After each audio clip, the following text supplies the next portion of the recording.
Hazırda Bakıda keçirilən Ümumdünya Şəhərsalma Forumunun 3-cü günü davam edir. Forum çərçivəsində dünyanın müxtəlif ölkələrindən media nümayəndələri, beynəlxalq təşkilatın rəsmiləri və mütəxəssislər şəhərlərin gələcəyi, dayanıqlı inkişaf, urbanizasiya və iqlim dəyişikliklərini müzakirə edəcəklər. Forum çərçivəsində müxtəlif panel müzakirələr, beynəlxalq görüşlər və təqdimatlar baş tutacaq. Qeyd edək ki, forumda iştirak etmək üçün 182 ölkədən 40 mindən çox şəxs qeydiyyatdan keçib. Tədbir may ayının 22-sinədək davam edəcək.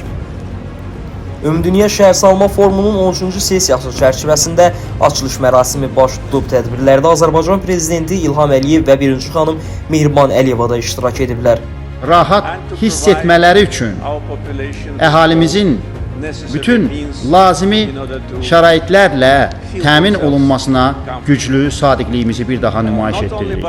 Nəinki Bakı, o cümlədən Azərbaycanın bir çox qədim şəhərləri öz memarlığı ilə fərqlənə bilər.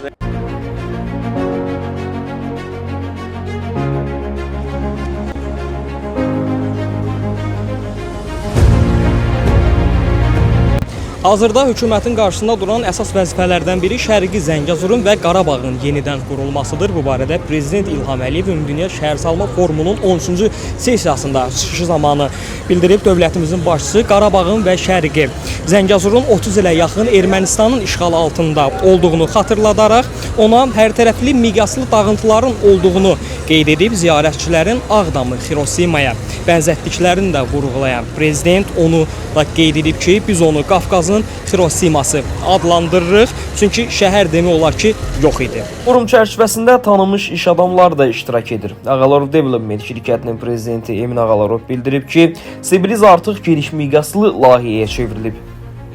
Sibriz hansı məqsədləri qarşıya qoyur? Böyük və iddialı məqsədlər.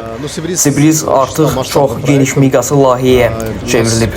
Hazırda təxminən 4 milyon kvadrat metr sahədə tikinti işləri eyni vaxtda davam edir. Daha bir neçə milyon kvadrat metr isə artıq inşa olunub.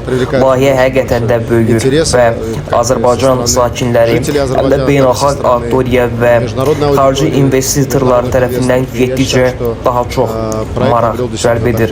Mən hesab edirəm ki, bu layihə artıq bugün böyük əhəmiyyət daşıyır. Cənab Prezident də çıxışı zamanı qeyd etdi ki, Azərbaycana gələn bütün qonaqlara Sibriz layihəsini ziyarət etməyi və müasir şəhərin necə inkişaf etdiyini görməyi tövsiyə edir. Qeyd edək ki, bu fon çərçivəsində qarşıdakı günlərdə də müxtəlif panel sessiyalar, müzakirələr və beynəlxalq görüşlərin keçirilməsi nəzərdə tutulur.